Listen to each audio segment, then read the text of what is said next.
اس حکومت کو اور معاشی طور پر پاکستان یقیناً میں یہ تو الحمدللہ کہہ سکتا ہوں کہ جو ایک دیوالیہ پن کا ایک خوف تھا جو پچھلے دور سے چلا آ رہا تھا، وہ الحمدللہ وہ تو میں سمجھتا ہوں کہ ختم ہو چکا. لیکن IMF کے ساتھ معاہدہ کرنے میں ایسی شرائط ہمیں تسلیم کرنی پڑ رہی ہیں جس کا یقیناً عام آدمی کو اس کا بوجھ پڑا ہے اور پڑے گا. مگر اس سے بڑھ کر جو سب سے اہم بات وہ یہ ہے کہ IMF سے جو شرائط پچھلی حکومت نے طے کی اور معاہدہ کیا، اس سے وہ پیچھے ہٹ گئے. یہ بات اب اچھی طرح جانتے ہیں کہ اس کی کیا وجوہات تھیں. وجہ صاف یہ تھی کہ پچھلے سال جنوری فروری میں اس حکومت کو اندازہ ہوا کہ شاید ایک آئینی طریقے سے ایک موو بن رہی ہے جس سے کہ ان کی جگہ ایک نئی حکومت آ سکتی ہے. تو انہوں نے اس خوف کے پیش نظر IMF کے معاہدے کی دھجیاں اڑائیں، اور یہ ایک کسی کوئی پرائیویٹ معاہدہ نہیں تھا، یہ پاکستان کی اسٹیٹ کا IMF جو ایک انٹرنیشنل ادارہ ہے اس کے ساتھ یہ معاہدہ تھا. اور جو اس کا نقصان ہوا وہ ہم سب کے سامنے ہے. اور اب میں اگر یہ کہوں تو غلط نہیں ہے کہ ایسی شرائط وہی جو اس حکومت نے مانی تھیں، ان شرائط کو IMF نے اس دفعہ کہا کہ جی وہ آپ اس کے اوپر من عمل کریں گے اور اس کو آپ باقاعدہ ہم اس کا جائزہ لیں گے. تو یقیناً یہ بات ہمیں ماننی پڑی ہے. اور اب معاہدہ اسٹاف لیول پر مجھے امید ہے کہ انشاءاللہ وہ جلد ہو جائے گا اور پھر وہ بورڈ کے پاس جائے گا. کہنے کا مقصد یہ ہے کہ اس حکومت بشمول ہماری حکومت کے جو کہ صرف 11 مہینے اس کی مدت ہے اور کسی ایک پارٹی کی حکومت نہیں، یہ ایک 12-13 پارٹیز کی یہ حکومت ہے. اور 84 ممبرز سے ممبر پارٹی سے لے کر ایک ممبر پارٹی بھی اس حکومت کا حصہ ہے. میں کسی تفصیل میں نہیں جانا چاہتا، لیکن ایک بات ضرور ہے کہ بہت سے دوستوں کو یہ ایک تاثر تھا کہ شہباز شریف یہ کولیشن نہیں چلا پائے گا، لیکن اس کو چلانے کے لیے یہ کوئی میرا کریڈٹ نہیں ہے، ساری کولیشن گورنمنٹ کے جو زعماء ہیں انہوں نے پوری طرح مثبت کردار ادا کیا. اور یہی وجہ ہے کہ تاریخ میں پہلی کولیشن گورنمنٹ جو ہے وہ اب تک اور ان حالات میں وہ یکجاں دو کالے پر آگے ہم بڑھ رہے ہیں. دوسری بات یہ ہے کہ حکومت نے ان مشکل حالات میں کون سے ایسے اقدامات کیے،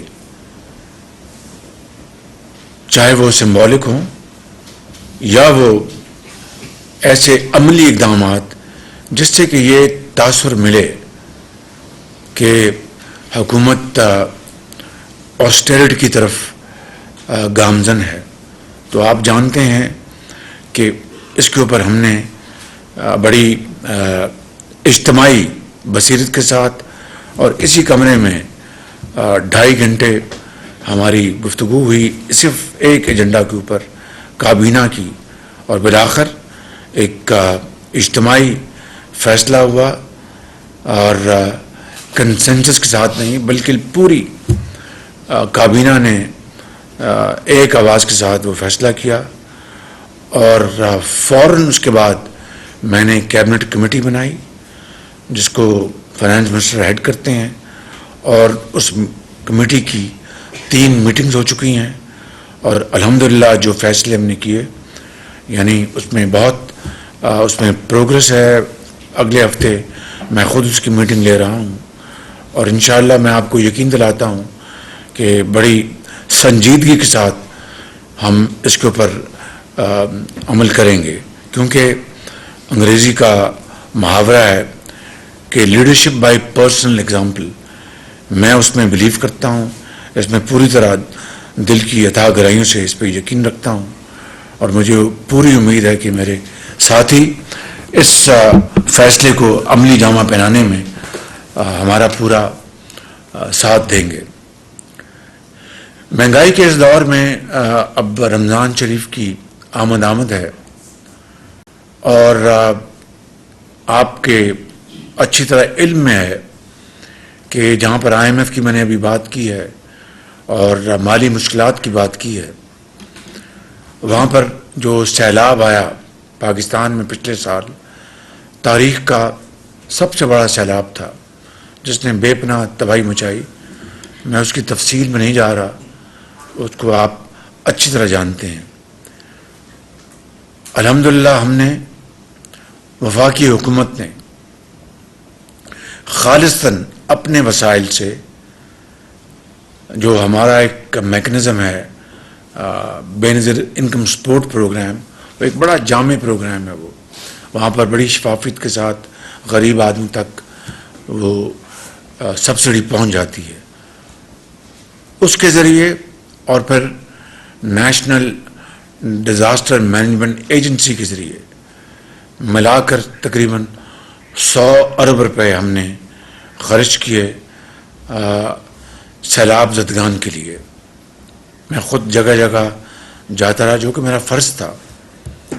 پھر اس حوالے سے ہم نے ڈونرز کانفرنس کی، جنیوا میں جو ڈونرز کانفرنس ہوئی، وہاں پر اعلانات ہوئے، اور اب ہم کوشش کر رہے ہیں کہ ان اعلانات کو عملی جامہ پہنایا جائے، اور جو بھی اس سے ہمیں رقوم حاصل ہوں وہ ڈیزاسٹر مینجمنٹ اور ان دکھی بھائیوں اور بہنوں کے لیے ہم خرچ کریں. پھر ترکی میں شام میں ایک زلزلے نے تباہی مچا دی. آپ نے خود دیکھا کہ دیکھتی آنکھ نے اس طرح کی تباہی شاید ہی عصر حاضر میں دیکھی ہو. 50,000 لوگ لقمہ اجل بن گئے، اور کروڑوں لوگ بے گھر ہو گئے، لاکھوں گھر تباہ ہو گئے. ترکی پاکستان ایک ایسے رشتے میں جڑے ہوئے ہیں کہ آپ اچھی طرح جانتے ہیں. شام میں مسلمان بھائی بہن ہمارے بستے ہیں. جس طرح ترکی کے لیے ہم نے امدادی سامان بھجوا رہے ہیں وہاں پر، اسی طریقے سے شام میں بھی امدادی سامان جا رہا ہے. فرق امدادی سامان کا فرق یہ ہے کہ وہاں پر خیموں کی زیادہ ضرورت ہے، شام میں خوراک کی، کپڑوں کی اور ادویات کی.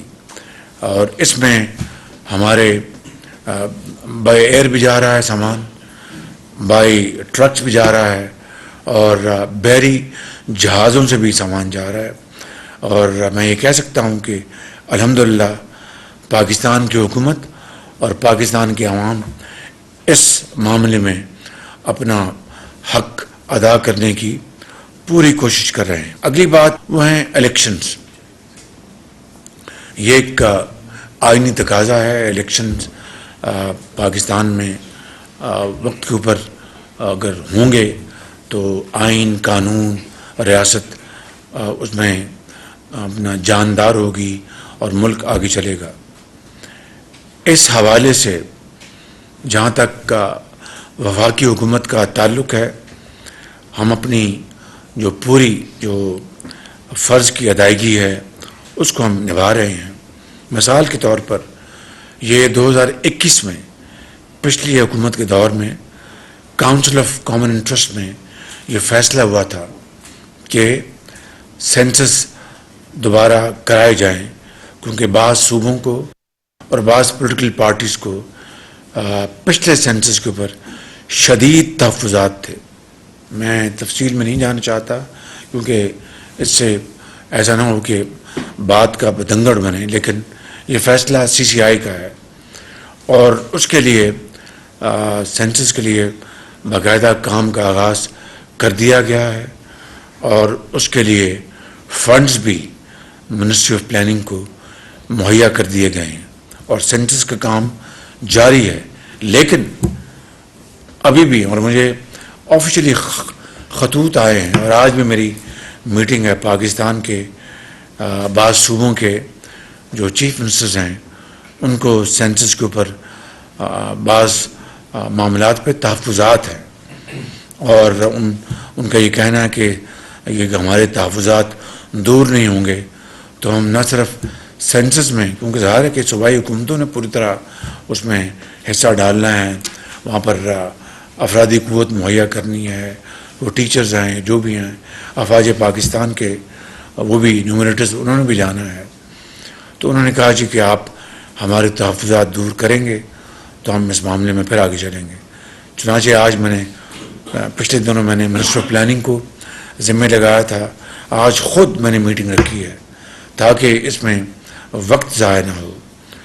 فائنینشیل چیلنجز کے باوجود ہم نے وسائل منسٹری آف پلاننگ کو مہیا کیے ہیں تاکہ سینسس جو ہیں وہ وقت پر مکمل ہو سکے اور جب الیکشن کا وقت آنا ہے اگست سپٹمبر میں نیشنل اسمبلی کا تو وہ سینسس مکمل ہو چکے ہوں اور اس سے پہلے مکمل ہو چکے ہوں تاکہ کہیں اس سے تاخیر نہ ہو سکے. اس کے علاوہ بعض صوبوں کے مثال کے طور پر KP نے باقاعدہ لکھ کے دیا ہے الیکشن کمیشن کو کہ ہمارے ہاں ایک سیریس تھریٹ ہے ٹیررزم کا. اب یہ وہ معاملات ہیں جو کہ الیکشن کمیشن نے ان کو ایڈریس کرنا، انہوں نے فیصلہ کرنا ہے. یہ میں نے فیصلہ نہیں کرنا. بطور صدر مسلم لیگ نون کے میں آلریڈی میں اپنے زوم پر فزیکلی میٹنگز کر چکا ہوں، اپنی پارٹی کے ساتھ ہدایت دے چکا ہوں کہ فوراً کاغذات نامزدگی داخل کی جائیں، صبح پنجاب میں، صبح KP میں. اور یہ بھی ایک تاریخ کا ایک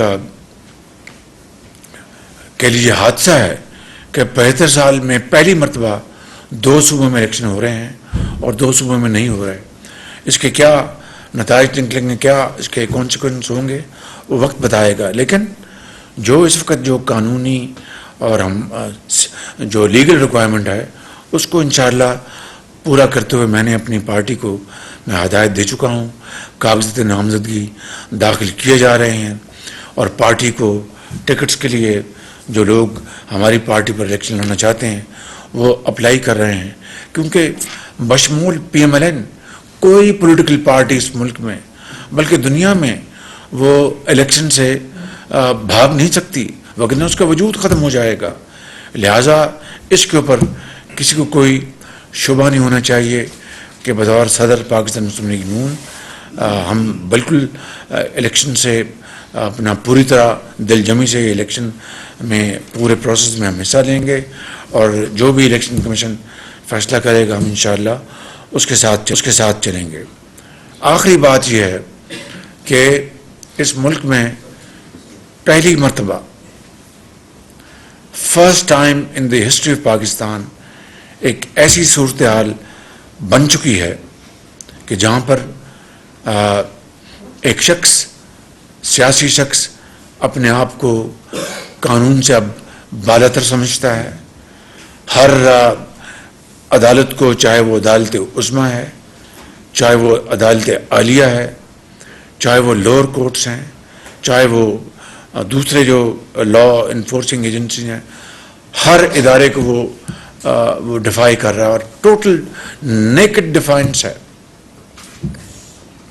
اور ہر روز نت نیا.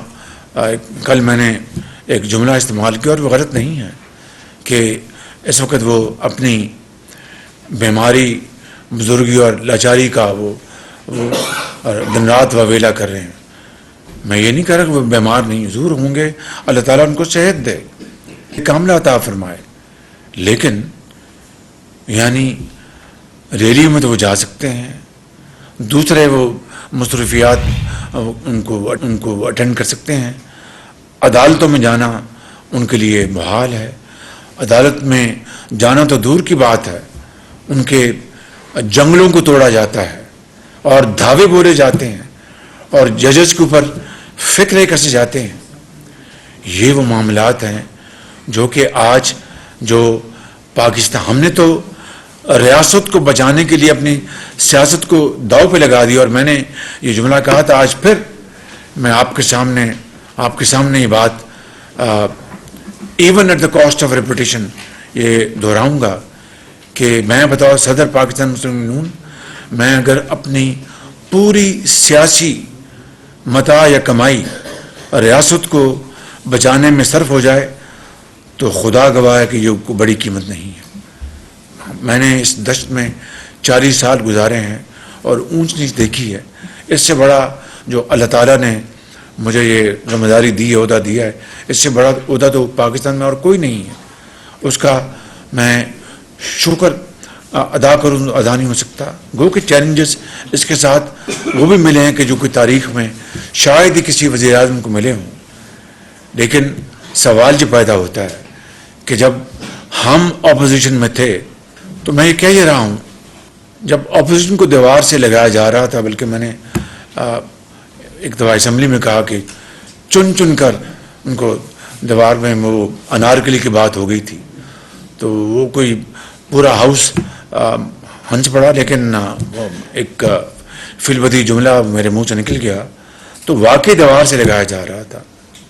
تو کیا ہوا تھا, نواز شریف کو ہر روز جو ٹرائل کورٹ تھی ان کو بلایا جاتا تھا, ڈیلی روز, اور وہ روز پیش ہوتے تھے, ہفتے کو بھی پیش ہوتے تھے, اور بے بنیاد کیسز تھے. وہ جعلی کیسز بنائے تھے عمران نیازی کی حکومت نے اور ان کے حواریوں نے, جس میں شہزاد اکبر ان کا بہت پیش تھا. وہ پیش ہوتے تھے. کبھی کسی نے یہ کہا کہ میں پیش نہیں ہوں گا, یا میں نہیں آؤں گا, یا میں بیمار ہوں. میں یقین کیجئے گا کہ یہ بات بڑا افسوس ہوتا ہے. رانا ثناء اللہ ایک جعلی جھوٹے کیس میں, جس کے اوپر بعض پی ٹی آئی کے زعماء نے قرآن کریم کی قسمیں کھائی تھی کہ یہ سچا کیس ہے, ان کو جب عدالتوں میں گھسیٹا جاتا تھا, کیا آپ کو علم نہیں تھا؟ آپ کی جو بصیرت ہے, آپ کی جو اطلاعات مجھ سے کئی زیادہ ہیں, کہ رانا ثناء اللہ کو ان کو گھر کا کھانا نہیں ملتا تھا, حالانکہ یہ جیل کے قوانین میں لکھا ہے, جیل رولز میں, کہ جب تک کہ وہ ایک ملزم جو ہے ان کو سزا نہیں ملتی, مجرم نہیں بن جاتا, اس کو کپڑے, دوائی اور کھانا گھر سے ملے گا. ان کو پوری طرح ڈینائی کیا جاتا تھا.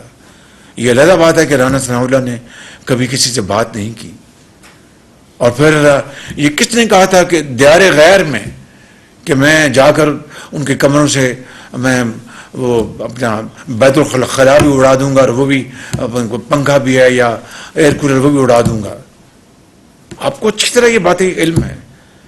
کیا کبھی کسی نے اس کا از خود نوٹس لیا تھا؟ میں آپ سے یہ ایسے چپتے ہوئے سوالات ہیں کہ آج جو یہ کہہ رہے ہیں کہ جناب حکومت بڑا غلط کری, میں تو نہیں کر رہا. یہ جو اپنا نوٹس ایشو ہوئے ہیں یا جو اپنا گرفتاری کے جو آرڈرز ایشو ہیں, یہ میں نے تو نہیں ایشو کیے, یہ عدالتیں ہیں وہ کر رہی ہیں.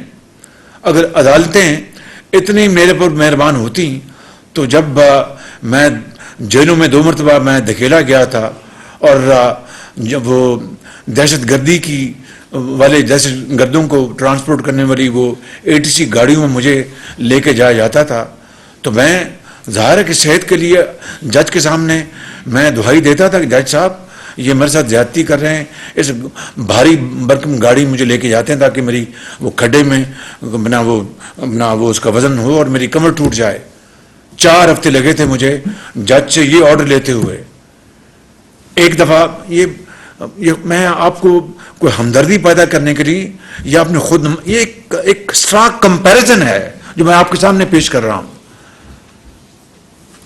جب ایک دفعہ مجھے جانا تھا وہاں پر ہسپتال میں, تو میں نے وہاں کہا اس کو جیل سپرنٹنڈنٹ کو کہ مہربانی کر کے آج ایمبولینس منگوا لینا, اس میں جاؤں, تاکہ ان کی بالکل ایمبولینس فکر نہ کریں, ہم کریں گے چاہے کچھ ہو جائے. جب میں صبح گیا, ایمبولینس کھڑی تھی وہ جیل کے دروازے پہ. ان کا جی معافی چاہتے ہیں, آپ آرڈر سے کہ آپ کو اسی دہشت گردوں والی گاڑی میں لے کے جانا ہے. تو اس کو تو کسی نے آج خود نوٹس نہیں لیا. اور جب نواز شریف کو اقامہ سے, ایک جعلی کیس اقامہ سے, پاناما سے اقامہ میں سزا دی گئی, کس نے اس کا خود اس وقت کے جو تھے اپنا وہ خود اس میں شامل تھے.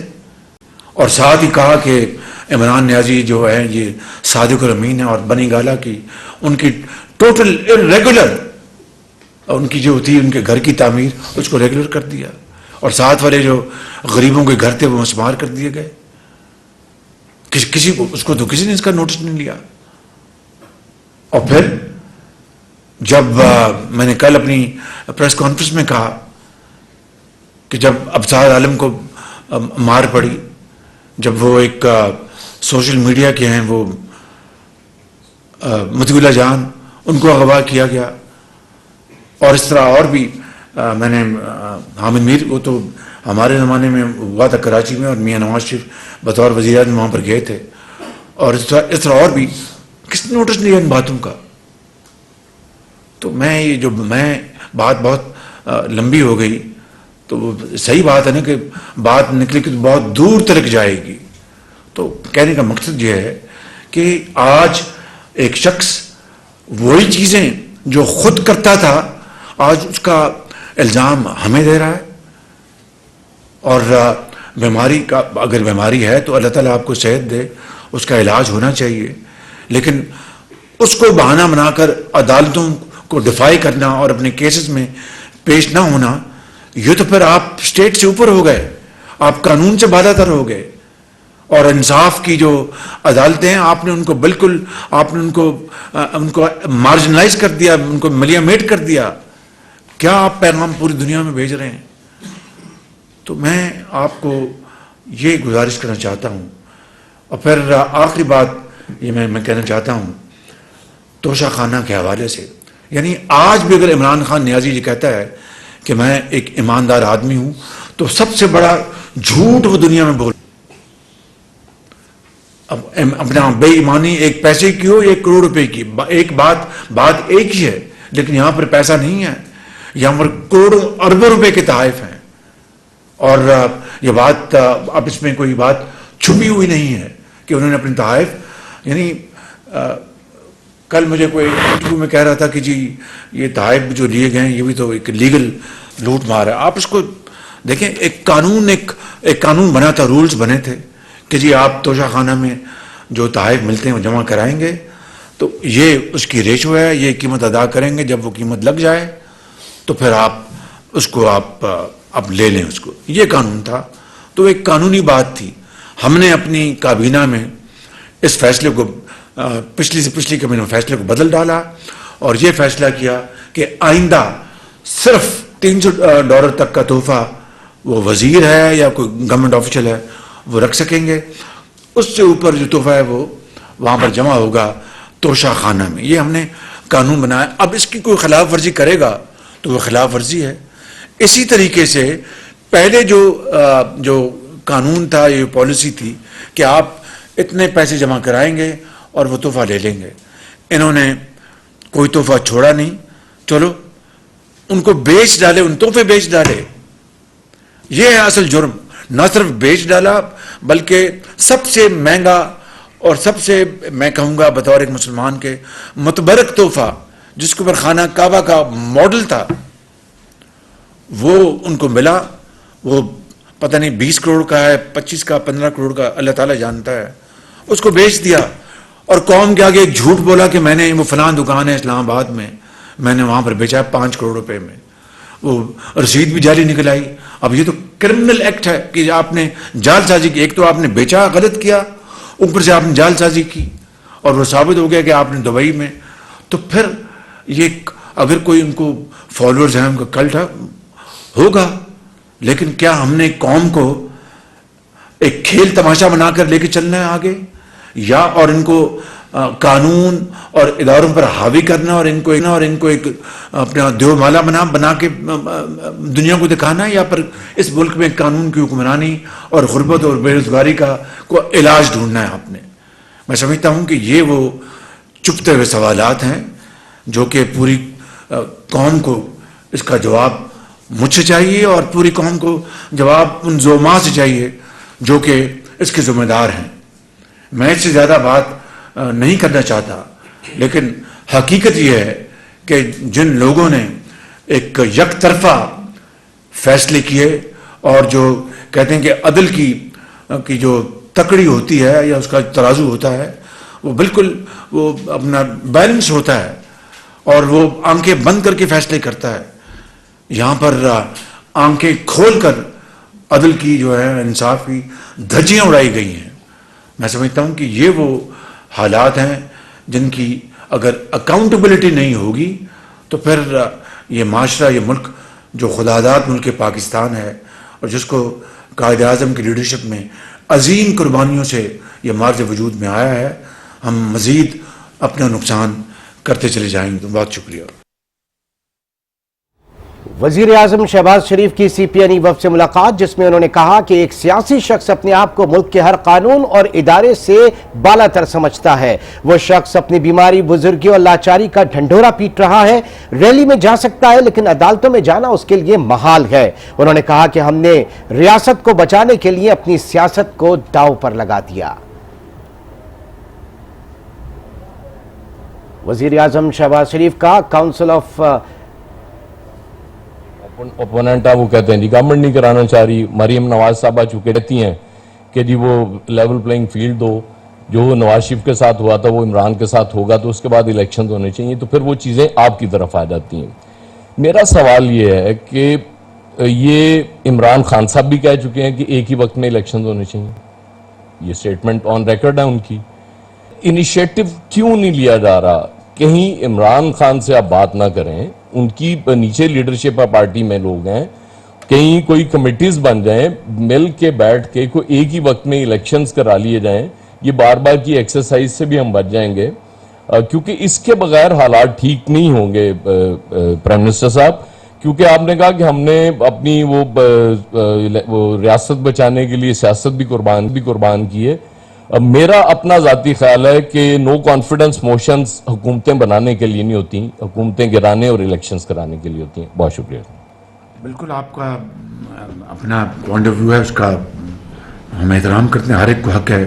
ایاز خان صاحب بالکل, لیکن آپ نے جو پوائنٹ اٹھایا ہے کہ عمران خان صاحب بھی چاہتے ہیں کہ الیکشنز ایک وقت میں ہوں, تو جب یہ ووٹ نو کانفیڈنس ہو رہا تھا تو آئین توڑنے کی ان کو کیا ضرورت تھی؟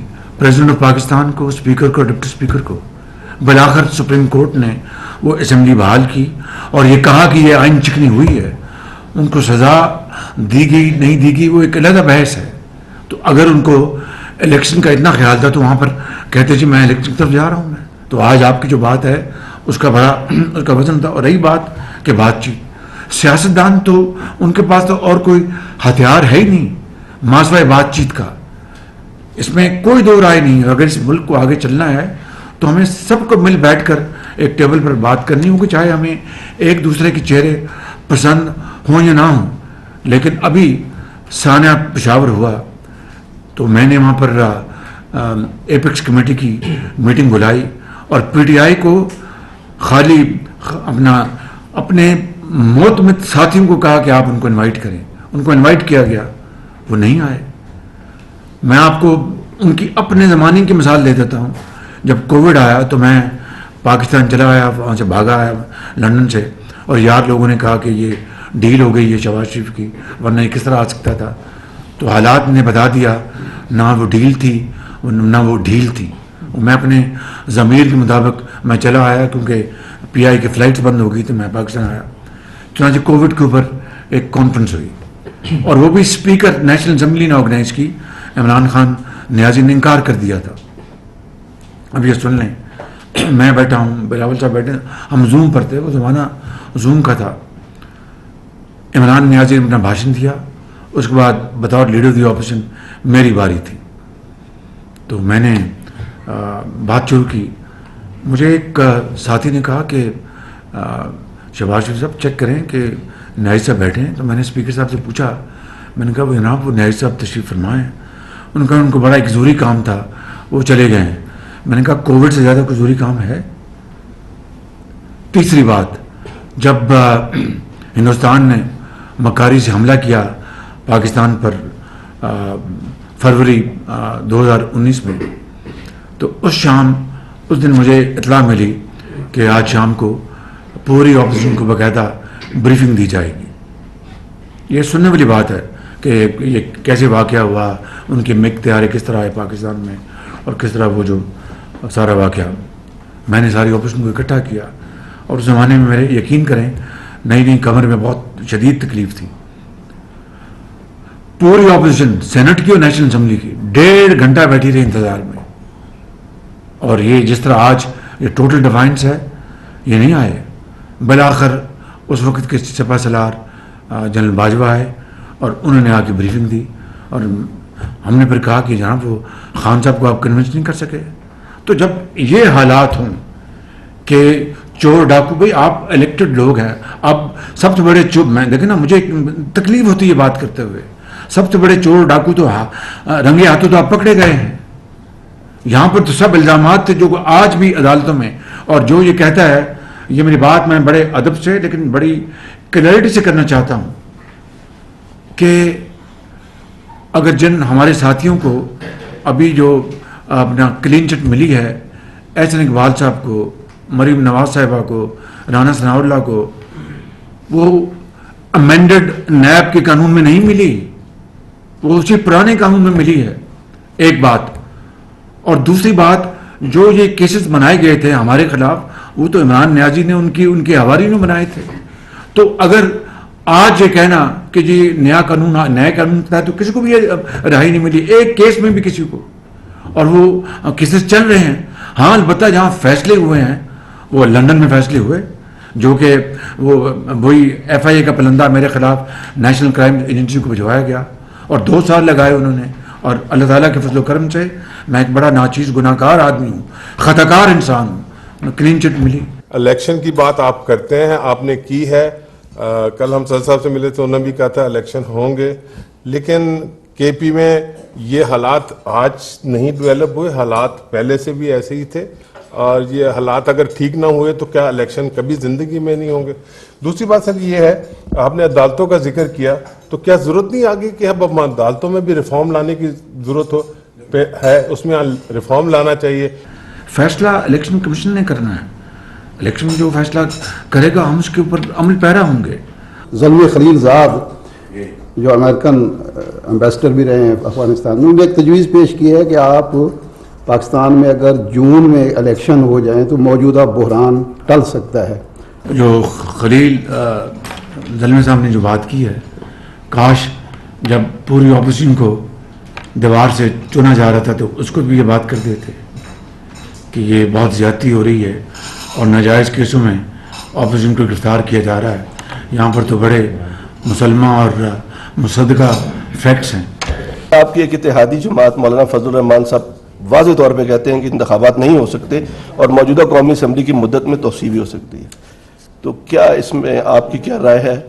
کیا آپ اپنے خیالات ان کو بھی بتاتے ہوں گے؟ یقیناً دیکھیے, جس طرح میں نے گزارش کی ہے, ان حالات کا جو مولانا صاحب نے ذکر کیا, میں تو بتا چکا ہوں نا کہ دہشت گردی, اور یہ بات ابھی کسی نے کی کہ دہشت گردی پہلے بھی تھی, ایسی بات نہیں. یہ حالیہ پچھلے 8-10 مہینوں میں دوبارہ اود کے آئی ہے. کے پی میں دہشت گردی کافی حد تک تھم چکی تھی, یہ بالکل, اور اس کے کیا محرکات ہیں وہ کسی اور نشست پہ اس پر بات ہو سکتی ہے, وہ بھی بڑے گمبھیر وہ فیکٹرز ہیں, وہ میں کسی اور وقت آپ سے بات کریں گے.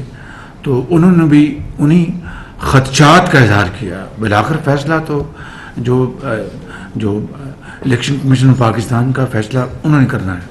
ابھی تک جو بھی انفارمیشن شیئر ہوئی ہے فرام دی گورنمنٹ اس میں صرف کوئی شاید اسحاق ڈار صاحب 7-8 بار کہہ چکے ہیں کہ کچھ دن میں ہو جائے گی. آپ نے بھی 1-2 بار بیان دیے. ایک تو کیا اس کے اوپر کچھ اسپیسیفکس نہیں شیئر ہو سکتے تاکہ مارکیٹس بھی جو جٹری ہیں تھوڑی وہ سیٹل ڈاؤن ہو جائیں, اور باقی جو بائی لیٹرل ڈونرز ہیں وہ بھی دیکھ رہے ہیں اس چیز کو, ان کو بھی کچھ ٹائم لائن کا اندازہ ہو جائے. دوسرا آج ایک خبر تھی کہ IMF کی نیگوشیشنز میں کچھ کنسرن آ رہا ہے کہ پولیٹیکل انسرٹینٹی بھی ایک بہت بڑا فیکٹر بن رہا ہے. کیا اس میں کوئی حقیقت ہے کہ پولیٹیکل انسرٹینٹی نہ انہوں نے اس کا ذکر کیا, نہ ہی کوئی یہ اس کو فیکٹر ان کر سکتے ہیں. اور دیکھیں اس وقت میں نے جو بتا چکا ہوں, IMF کی شرائط جو ہیں وہ مکمل طور پر حکومت مان چکی ہے. میں آپ کو بتانا چاہتا ہوں جہاں پر سعودی عرب ہے, پاکستان کا بہترین بااعتماد دوست ملک ہے, UAE ہے, قطر ہے, یہ ہمارے اپنا برے وقت کے ساتھی ہیں. اور چین بھی اسی طرح پاکستان کا انتہائی برے وقت کا ساتھی ہے. کہ اگر آپ کا کیا خیال ہے کہ جو آج دنیا کی ایک ابھرتی ہوئی اپنا معاشی اور فوجی طاقت چین بن چکا ہے, اور ایک بہت بڑا مارکا مارا ہے کہ انہوں نے بڑی خاموشی سے ڈپلومیسی کی اور ایران کو اور سعودی عرب کو بٹھا کے, 2 برادر ممالک کو ان کو بٹھا کے ان کے ساتھ ان کو ایک معاہدہ کرا ہے. کتنی بڑی چائنا کی ایک اچیومنٹ ہے, جتنی بھی ستائش کی جائے کم ہے. اور مبارکباد دیتا ہوں میں چین کو, سعودی عرب کو اور ایران کو. یہ ریسنٹلی ایک فیصلہ تو یہ کہ آٹا تقسیم کریں گے فری رمضان میں, بہت اچھا فیصلہ ہے کم آمدن والے لوگوں میں آٹا تقسیم کا. پھر دوسرا فیصلہ رکشے اور موٹر سائیکلز کو کم قیمت پہ پیٹرول دیں گے. یہ پوری دنیا میں کم آمدن والے لوگوں کو ریلیف دیا جاتا ہے, اور آپ نے فیصلہ کیا, ابتدا کی, تو یہ میرا خیال ہے آنے والی حکومتیں اس کو جاری رکھے گی. یہ بہت بڑا فیصلہ ہے. لیکن میرا اکانومک کنسرن سوال ہے کہ یہ جو IMF کا ایگریمنٹ ہے, یہ ہم جتنا وزیر اعظم صاحب ڈیلے کر رہے ہیں نا, اتنا اکانومی پہ پاکستان کی ڈیلی معیشت پہ اثر پڑ رہا ہے. جو فیصلہ کرنا ہے ان سے فیصلہ کر کے ایگریمنٹ کرے. آپ کا سوال بڑا جائز ہے, میں اس کو مختصر جواب دے دیتا ہوں کہ پہلے جو دو کہ آٹا, اور دوسرا دعا یہ کریں کہ اللہ تعالیٰ ہمیں ہمت دے کہ ہم اس کے اوپر پریکٹیکلی اس کے اوپر عملی ہم اس کو پہنائیں. انشاءاللہ پوری کوشش ہوگی, باقی اللہ کے ہاتھ میں ہے.